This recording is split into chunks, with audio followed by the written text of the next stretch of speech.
आप जो है इंटेलेक्चुअली आदमी को टेरराइज करते हैं। मत करिए इन बातों से, अच्छी अच्छी बातें करिए। देता हूं कि आप अम्मा की गोद से अभी निकल ही नहीं पा रहे हैं, अंग्रेजी बोलना नहीं आती तो डजंट मैटर।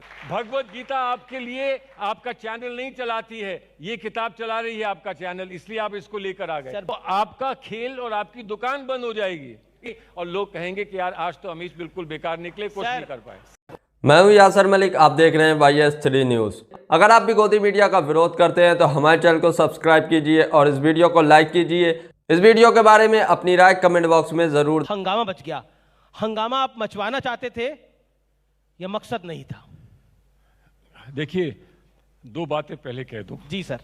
मैं जब वहां से आ रहा था तो आपने कहा कि हिंदू और हिंदुत्व के बारे में सलमान खुर्शीद ने कुछ कहा, तो उसको साफ कर दीजिए। हिंदू के लिए मैंने कहा वो लोग जो बहुत उदार और एक बहुत ऊंचे धर्म में विश्वास रखते हैं। जी। हिंदुत्व वो जो उस हिंदू धर्म को का दुरुपयोग करते हैं। ये बात पहले समझ जाइए। अगर ये समझ जाएंगे तो आप किताब को भी समझ जाएंगे। मैं तो आपसे समझने के लिए ही बैठा हूं। नहीं, सुनिए, अभी बोलने दीजिए। मुझे आपने बोलने के लिए बुलाया है, मैंने आपको सुनने के लिए मैं यहाँ नहीं आया हूँ। पर सवाल तो पूछने पड़ेंगे। सवाल तो पूछिए, सवाल का जवाब तो सुन लीजिए। सवाल का जवाब सुन लीजिए जी। इसलिए या तो इस किताब को पढ़ा नहीं है या किताब को पढ़ना नहीं चाहा है। और रहा हंगामा, अगर आपने मुझसे इंटरव्यू ना लिया होता तो हंगामा भी ना होता। अच्छा, तो आपने किताब तो अगर आपने किताब में ये ना लिखा होता तो हम इंटरव्यू ना लेते। और अगर हम इंटरव्यू ना लेते तो हंगामा नहीं होता। तो आप किताब जो जननी तो किताब है, और किताब में Hindutva is equal to Boko Haram और ISIS। Not equal. पर किताब में तो ये लिखा है सिमिलर। सच बोलो। पर कैसे रुक जाइए, पहले कहो इक्वल नहीं है, सिमिलर। मैं तो कैसे बोलूंगा, आपको बताना पड़ेगा। किताब पढ़ लीजिए। मैं तो 113 पन्ने पे पढ़ा। किताब पढ़िए, वर्ड सिमिलर है कि इक्वल है ये बता दीजिए। अच्छा, how it is similar to Boko Haram और ISIS। अच्छा चलिए, आप ही की बात पे ऊपर रख लेते। आप पहले सबके सामने इकबाल करिए कि इक्वल नहीं सिमिलर। प्लीज, सॉरी, पहले कहिए इक्वल नहीं सिमिलर। बोको हरम और ISIS सिमिलर। जवाब दूंगा ना भैया, सवाल का जवाब दीजिए ना। जवाब दूंगा। पहले कहिए इक्वल नहीं सिमिलर। मैं तो आपसे पूछ ही रहा हूं। सिमिलर। अच्छा, कैसे सिमिलर है? चलिए आप बताइए कैसे सिमिलर है। बोको हरम और ISIS के सिमिलर कैसे ताली बजा दीजिए, ये मान गए कि सिमिलर है, इक्वल नहीं है। ये सारा किस्सा इक्वल और सिमिलर का है। अब सिमिलर क्यों कहा? सिमिलर क्यों कहा? वो इस्लाम का दुरुपयोग करते हैं और जो दुरुपयोग इस्लाम का करता है वो वैसा ही है जो हिंदुइज्म का दुरुपयोग। कैसे? आप बताइए ना। बोको हरम क्या करता है? औरतों के साथ रेप करता है, बच्चों की गर्दनें काटता है, सेक्स स्लेव्स बनाता है। हिंदुत्व ने कब ऐसा करा? बताइए ना मुझे, हिंदुत्व ने कब और कहां करा? देश छोड़िए, दुनिया में कहां करा? मैं इन सबसे पूछना चाहूंगा जी कि मैं यहां इस बात को लेकर आया हूं कि मैं लोगों को चुभने वाली बात कहूं। जब मैं कोर्ट में खड़ा हूंगा मैं ये साबित करूंगा कौन क्या करता है। आज यहां इतनी अच्छी सभा में मैं नहीं बताना चाहता कि कौन रेप करता है, कितना रेप करता है, कौन लिंच करता है, कौन मारता है। बोको हरम रेप करता है? रुकिए, बोको हरम सेक्स स्लेव बनाता है। हिंदुत्व ने कब सेक्स स्लेव बनाए? दुनिया में कहीं हो तो एग्जांपल दीजिए। आप तो लॉयर है, प्रूव करिए ना अपनी बात को। सिमिलर। बोको हरम अरबी बोलता है, ये हिंदी बोलते हैं। बोको हरम, इसका मतलब ये नहीं कि एक ही बात। हिंदी बोलने वाले ऐसे हैं। बात सुनिए, हिंदी बोलने वाले ऐसे नहीं, आप ऐसे हैं। हिंदी बोलने वाले मतलब मैं बोको हरम जैसा हूं। आप सुनिए, आप वो हैं। आप जो हैं इंटेलेक्चुअली आदमी को टेरराइज करते हैं। मत करिए इन बातों से, अच्छी अच्छी बातें करिए। किताब आपने लिखी। अरे किताब इंटेलेक्चुअल आप हैं। किताब मैंने लिखी और किताब आप नहीं पढ़ पाए। माफ सर, मैंने तो पढ़ी। नहीं पढ़ पाए। अभी इसका तर्जुमा करा देता हूं, आप तर्जुमे पढ़ लेना अगर अंग्रेजी नहीं आती। चलिए, हो सकता है आपकी अंग्रेजी बहुत अच्छी हो। हम हिंदी बोलने वाले, मातृभूमि की भाषा बोलने वाले बड़े सिंपल लोग हैं। मातृभूमि की भाषा हम बोलते हैं मातृभूमि की भाषा। आपने बोला मैं तर्जुमा करा देता हूं, तो मैंने बोला कि मातृभूमि की भाषा इसलिए करा देता हूं कि आप अम्मा की गोद से अभी निकल ही नहीं पा रहे हैं, अंग्रेजी बोलना नहीं आती तो डजंट मैटर। लेकिन ये बुली नहीं कर पाओगे। अम्मा की गोद से निकल के इस लड़के को अब 40 साल की उम्र हो चुकी है। अरे तो अब तो अम्मा की गोद से तो ये लड़का निकल चुका है। अरे तो और जिस माँ की कोख से निकला है वो भी हिंदू थी और वो भी हिंदुत्व की बात करती थी। और जिस माँ की कोख से मैं निकला हूं उस माँ ने मुझे सिखाया है कि हिंदुत्व जो है, हिंदू जो है, वो वासुदेव कुटुंबकम की बात करता है। कसम खा लो, वर्ड इज वन फैमिली की बात करता है। अच्छा, इसकी बात नहीं करता। अच्छा, जिस माँ की गोद से आप निकले हो, तो मैं भी बता दूं, मैं भारत माँ की गोद से निकला हूं, समझे? भारत माँ की गोद से निकला हूं। आप एक माँ की गोद से निकले हो, मैं पूरे भारत माँ की गोद से निकला हूं, और इसलिए कह रहा हूं। आपने बड़ा अच्छी बात बोली। नहीं, अच्छी बात करता हूं। आपने बोला मैं भारत माँ की गोद से निकला हूं, अच्छी बात है, लेकिन इस भारत माँ की गोद में जहां पर आप मंत्री बने, जहां आप आला मंत्री बने, जहां आप आला वकील बने, उस भारत माँ की गोद में हिंदुत्व को मानने वाले, आपके अकॉर्डिंग हिंदुत्व को मानने वाले बोको हरम और आईएसआईएस के बराबर हैं क्या? जिसने मेरा घर जलाया वो कौन था? जिसने वो करा वो गलत था। जिसने मेरा घर जलाया वो कौन था? जो इसने वो करा वो गलत था। अरे तो वो कौन था, नाम बताइए। पर हिंदुत्व ऐसा कहां है जो आईएसआईएस और बोको हरम? बात सुन लीजिए, एक छोटे से बात सुन लीजिए। ये आप एक बार नहीं, 10 बार, 5 बार, 100 दफा आप कहें, मैं नहीं मानूंगा। इसलिए कि मैं कह रहा हूं, जो दुरुपयोग करता है धर्म का, जो दुरुपयोग करता है धर्म का, वो हिंदू हो, इस्लामिक धर्म हो, क्रिश्चियन धर्म हो, उन सब के लिए मैंने ये कहा है और मैं कहता रहूंगा। जी, मैं तो आपसे एक सरल एग्जांपल मांग रहा हूं कि आप मुझे बताइए कि हिंदुत्व, आप जो कह रहे हैं कि मैंने सिमिलर टू बोको हरम और हिंदुत्व और आईएसआईएस है, उसका एग्जांपल बताइए कि कब हुआ ऐसा। और मैं आपको 10 एग्जांपल ऐसे बता देता हूं कि बोको हरम और आईएसआईएस ने क्या कुछ करा। बोको हरम मैं तो 1990 में कश्मीर का आपको एग्जांपल बता दूंगा जो आईएसआईएस से भी खतरनाक था। जहां एक धर्म, एक हिंदू धर्म, कश्मीरी हिंदुओं को अपने घर से निकाल दिया गया और मस्जिदों से आह्वान हुआ। आप सुन लीजिए, यहाँ दंगा कराने के लिए मुझे बुलाया है क्या?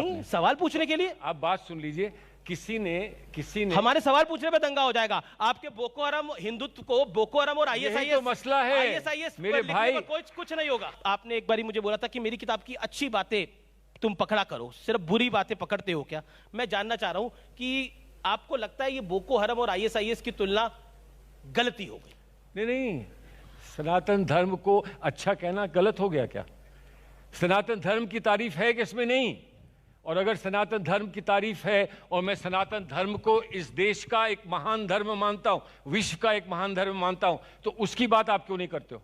मैं तो उसी की बात कर रहा हूं। तो करो ना, कहो तो वही तो। अच्छा मुझे बताइए ना, मैं तो पूछ रहा हूं कि हिंदुत्व आपने बोला कि अमीश जी आप मानिए कि Hindutva is similar to ISIS और बोको हरम। मैं बोल रहा हूं आप प्रूफ करिए, 2 एग्जांपल बता दीजिए ना जो आपने किताब में लिखा। ये प्रूफिंग के लिए नहीं है। अच्छा एग्जांपल बता दीजिए। नहीं, ना एग्जांपल दूंगा ना प्रूफ दूंगा। एग्जाम्पल नहीं दूंगा, प्रूफ नहीं दूंगा। जो मैंने बात कह दी है उस पर आप विचार करें, सोचें, समझें। मैं नहीं चाहता हूं कि इस देश में गलत लोगों की बात कर करके हम इस देश में और बीच में लोगों में दूरी कराएं। मैं नहीं चाहता हूं। आपको लगता है आरएसएस और बीजेपी चाहते हैं तो कराएं, क्योंकि आपका वीडियो चलता है, आपका टीवी चलता है, लेकिन मेरी जिंदगी में देश के लोगों को, हिंदू और मुसलमानों अच्छा, ये आपको लगता है ये जो किताब में आपने ये शब्द लिखा है, इससे प्यार बढ़ेगा बोको हरम से? Boko Haram is equal to love? Boko Haram, I am asking you. Love नहीं, your love jihad is equal to love.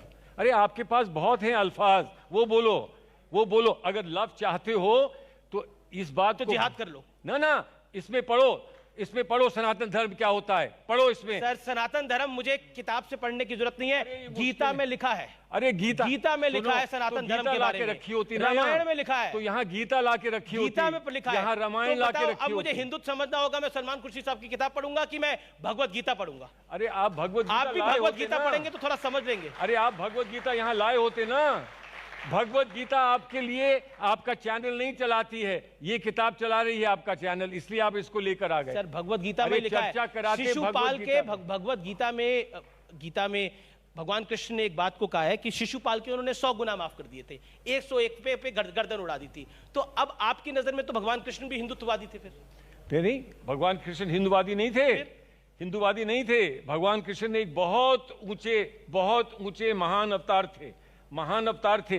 लेकिन आप मुझे ये कहने भी नहीं देते हैं, इसलिए कि आप सोचते हैं भगवान कृष्ण की अगर मैं लीला यहां रचूंगा तो आपका खेल और आपकी दुकान बंद हो जाएगी। इसलिए सर किताब आप लिखते हैं, हाँ हम लिखते, दुकान हम खोलते हैं। दुकान बंद करने के लिए लिखते हैं। अच्छा, पर दुकान तो इससे बंद नहीं हुई, हो गई, बन गई, दुकान हो गई बंद, मान लो दुकान बंद हो गई। अभी तो मैं कांग्रेस की भी बात करूंगा आगे। राशिद अल्वी साहब ने बोला कि ये जो जय श्री राम बोलते हैं ये सब राक्षस है, ये जो अब आप इस पर क्या कहेंगे? उनको बुलाते हैं, उनसे पूछते हैं। आपकी राय क्या है? नहीं, मेरी राय क्या है, मैं तो मानता हूं जो जय श्री राम कहता है, जो जय श्री राम कहता है वो भगवान की लीला करता है। मैं ये कहता हूं कि अगर मैं होता तो गांधी जी की तरह हे राम कहा करता, या फिर अगर जय श्री राम कहना होता तो मैं बिहार में जैसे मेरे साथी कहते हैं मैं जय सिया राम कहता। सीता जी को मत भूलो तो जय सिया राम कहो, हम ये कहते हैं। हम ये नहीं कहते हैं आपसे कि अल्लाह अकबर कहो, हम कहें जय सिया राम कहो, हम ये कहते हैं। लेकिन ये आपको लेकिन है, ये बात आपको अच्छी नहीं लेकिन खुशी साहब, आपको नहीं लगता आपने बैठे बिठाए, कांग्रेस के आपके कुछ साथी कहते हैं कि आपने बैठे बिठाए भारतीय जनता पार्टी को एक मुद्दा दे दिया जिससे कांग्रेस बैकफुट पे आ गई है? तो आपने, मनीष तिवारी ने, यहां आ गया, मैं यहां आ गया तो मुद्दा दे दिया, मैं नहीं आता तो मुद्दा ना देता। अरे भाई, किताब ने मुद्दा दे दिया। बीजेपी ने प्रेस कॉन्फ्रेंस करी इस पे जी, होने दो। किसने प्रेस कॉन्फ्रेंस? बीजेपी ने। अरे बीजेपी प्रेस कॉन्फ्रेंस तो टटपुंजिए हैं, वो तो किसी चीज पे प्रेस। अच्छा, बीजेपी वाले टटपुंजिए हैं। आप अपनी किताब का जिक्र कर रहे थे तो मैं एक सवाल आपसे पूछता हूं, ये अध्यात्म वाला थोड़ा सवाल है, मुझे लगता है कि आप जवाब देंगे। पूछिए। मनुष्य और आत्मा को अलग कर सकते हैं हम? किसको? व्यक्ति और आत्मा को अलग कर सकते हैं? पता नहीं, तो बड़ा फलसफा है, आप तो फिलॉसफी है। जी जी। व्यक्ति और आत्मा को अलग नहीं किया जा सकता, नहीं किया जा सकता। जब तक कि व्यक्ति को, अगर आप फिजिकल फॉर्म कह रहे हैं, जो हमारा फॉर्म होता है, जब आत्मा हमको फॉर्म को छोड़ के जाती है तो आत्मा कहीं और जाती है, भगवान के पास जाती है, जहां जाती है आत्मा।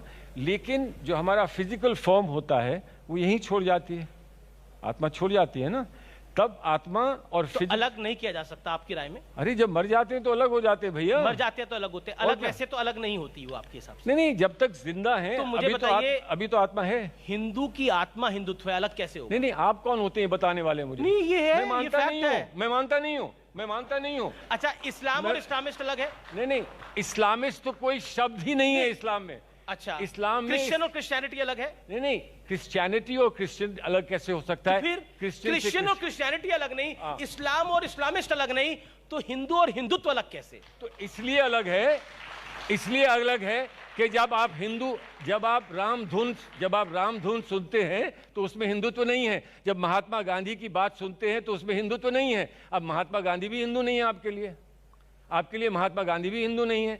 लेकिन अगर महात्मा गांधी हिंदू नहीं है तो आप हिंदू धर्म को समझते ही नहीं हैं।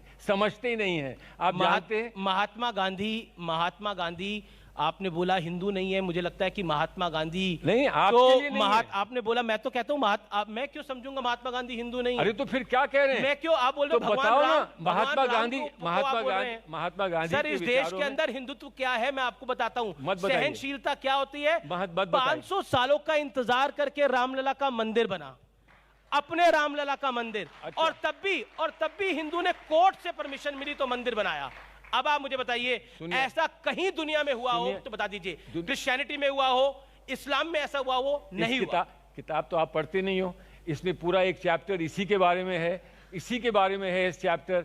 और हमने सबने कहा है कि भगवान राम का मंदिर अयोध्या में बना है, इसका हम स्वागत करते हैं। किताब में क्या लिखा है? लेकिन मैं किताब में क्या लिखा है? सहयोगी, sunrise over Ayodhya, not sunset. नहीं भी आई, समझ में आई? अभी भी समझ में नहीं आई। आप अंग्रेजी के माशाल्लाह बड़े खिलाड़ी हैं, हम तो मातृभूमि की भाषा को समझते हैं। और बिल्कुल आपने एक आपसे मैं सवाल पूछना चाहता हूं। गुलाम नबी आजाद तो आपके मित्र भी हैं, आपके साथ मंत्रालय में भी रहे, उन्होंने भी आपकी बात का विरोध किया है। क्या किया? उन्होंने कहा है, अब सुनिए, उन्होंने कहा है कि किसी के विचार से मतभेद हो सकता है, लेकिन आईएसआईएस और बोको हरम की से तुलना बिल्कुल ठीक नहीं है, ये गलत है। एक मिनट, इसको जरा हल्के रिपीट कर दीजिए, सब लोग सुन लें। जी, गुलाम नबी आजाद ने क्या कहा? गुलाम नबी आजाद ने बोला किसी के विचार से मतभेद नहीं है। आप बताइए। उन्होंने कहा कि मैं हिंदुत्व से अग्री नहीं करता हूं, मैं उसका विरोध करता हूं, ये कहा। लेकिन इसकी तुलना बोको हराम से नहीं करनी चाहिए। तो गुलाम नबी आजाद, बताइए। गुलाम नबी आजाद खुद ही मान रहे हैं, उन्होंने क्या बोला? सुनो ना जी, हिंदू धर्म का तो विरोध नहीं करते ना गुलाम नबी आजाद। उन्होंने बोला तुलना ही ठीक नहीं है। अरे हिंदुत्व का वो विरोध क्यों करते हैं, वो क्यों नहीं बताते हैं? वो कह रहे तुलना ही ठीक नहीं है। हिंदुत्व का विरोध क्यों करते हैं, ये क्यों नहीं बताते हैं? बात सुनिए। जी सर। आधे अधूरी बातें कहकर, मैं तो पूरी बात बता रहा हूँ, उसमें से आधी आप पकड़ रहे हैं। मैं आपसे पूछ रहा हूँ, हिंदुत्व का विरोध क्यों करते हैं गुलाम नबी आजाद? क्यों करते हैं, बता दें। हो सकता है मेरी वजह से करते वो तो कह रहे हैं कि तुलना ही गलत है। तुलना गलत है, पहला तो शब्द पढ़िए। अच्छा चलिए, पहला सेंटेंस क्या कहता है? आपने अपनी किताब में जनेऊधारी अवतार पे भी लिखा राहुल गांधी के।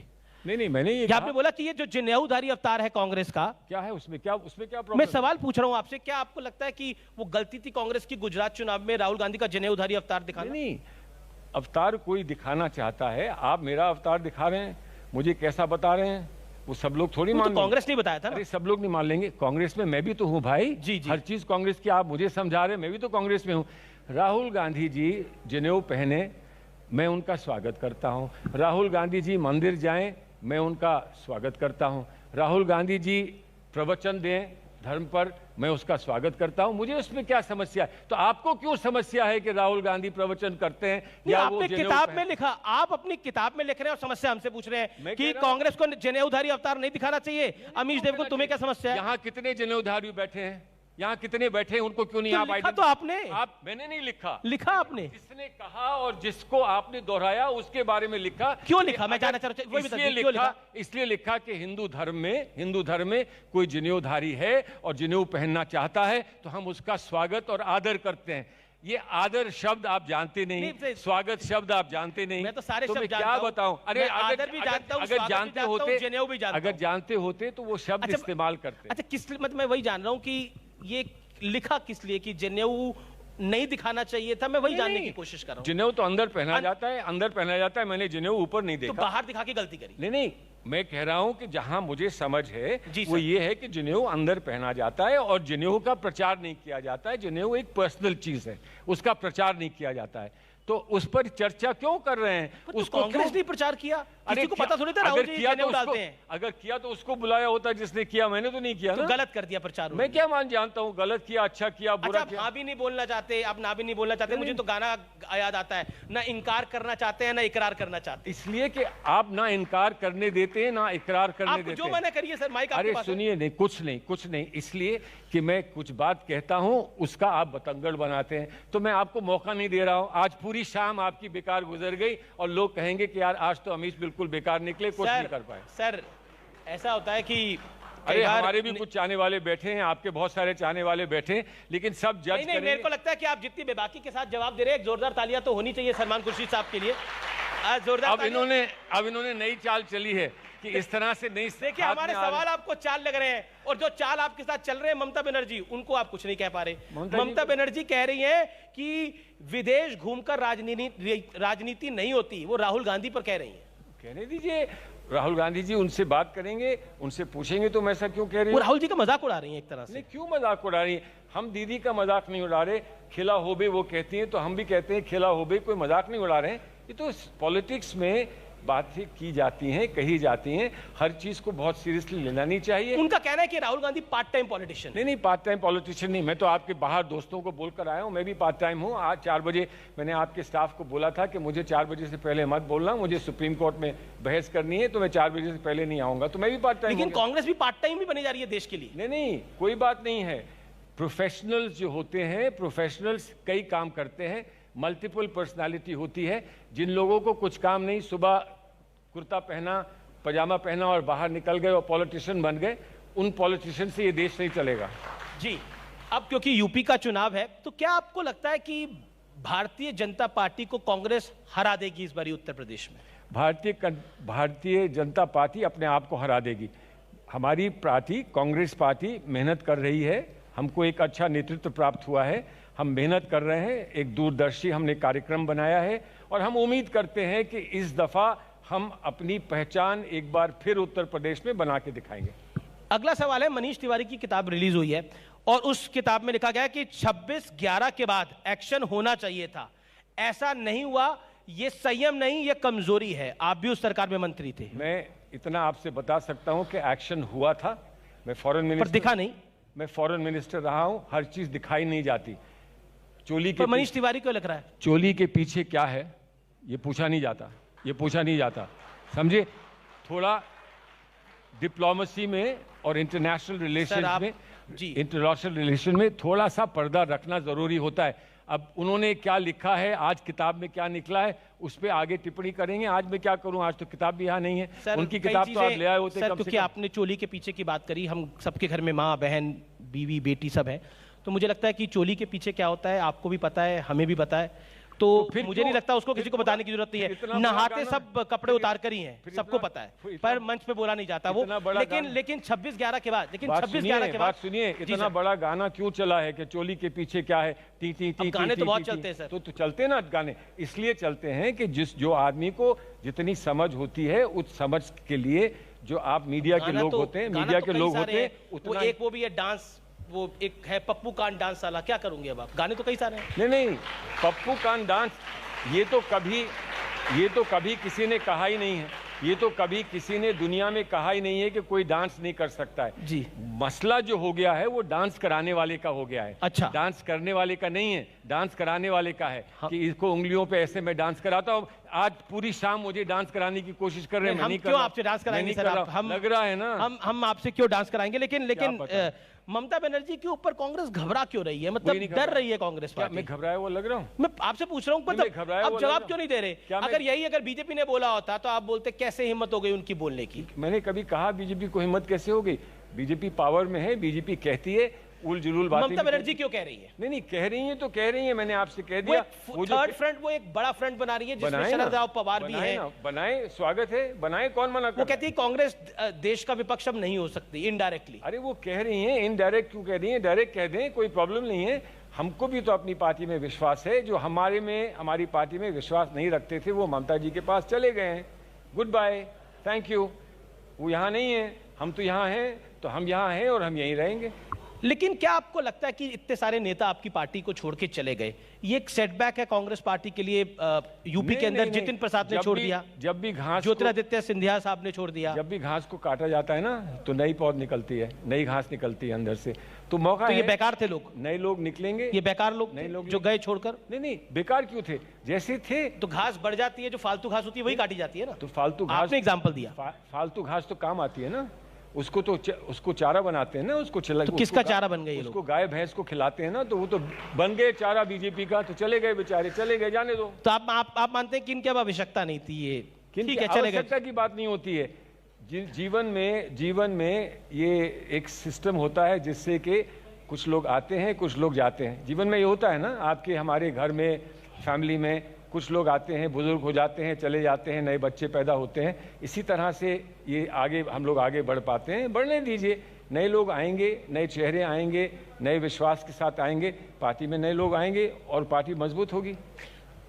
G23 के बारे में सलमान खुर्शीद क्या सोचते हैं? अब हालांकि G22 हो गया, आप जो अब कह रहे हैं